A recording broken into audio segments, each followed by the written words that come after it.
lambutan eh. Oo nga eh. Saka ang laki ng lupainigin yan. Kaya lang sa laki nito. Saan kaya yun? Anong problema? Teka. Ay, may gwawalis. Tara yun. Boss! Ito ba yung lupa ni Giyal? Giyal? Kaliwag ka ng gulo, parang walang katapusan. Mukhang payapa ang lahat, pero akala mo lang bakit ba sila ganon? Ano ba ang kahulugan? Kanya-kanya ng rason, ang lakas makaluwang ng tornilyo sa ulo.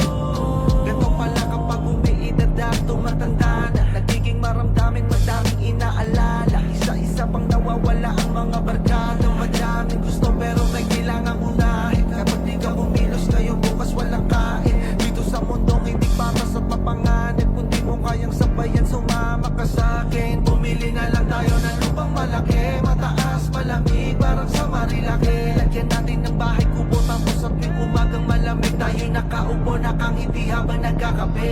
Goodbyes, goodbyes, goodbyes. Maiksi lang ang buhay. Piliing maging masaya. Goodbyes, goodbyes, goodbyes. Maiksi lang ang buhay.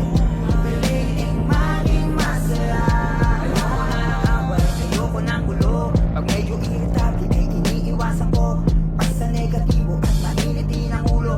Diyan ka muna at baka mahawa pa ako. Pinapatawag na yung mga taong may atraso. Mas bigyan ng oras, tumiskat at magnegosyo. Mas okay magkape kesa ang makipagtalo.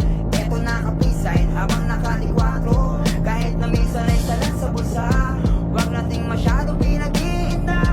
Dahil habang tayo pa ay humihinga, maraming paraan para mabuhay. Ang paggising ng umaga, nakangiti ang araw. Napakasarap kumalaw habang kapayapaan ang natatanaw. Goodbyes, goodbyes, goodbyes. Maiksi lang ang buhay. Piliing maging masaya. Goodbyes, goodbyes, goodbyes. Maiksi lang ang buhay. Piliing maging masaya.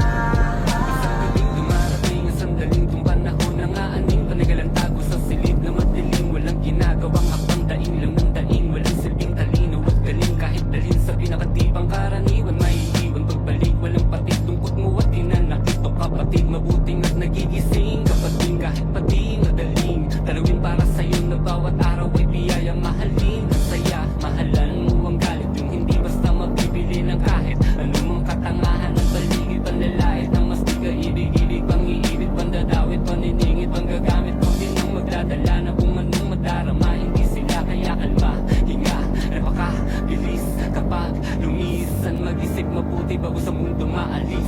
Goodbye.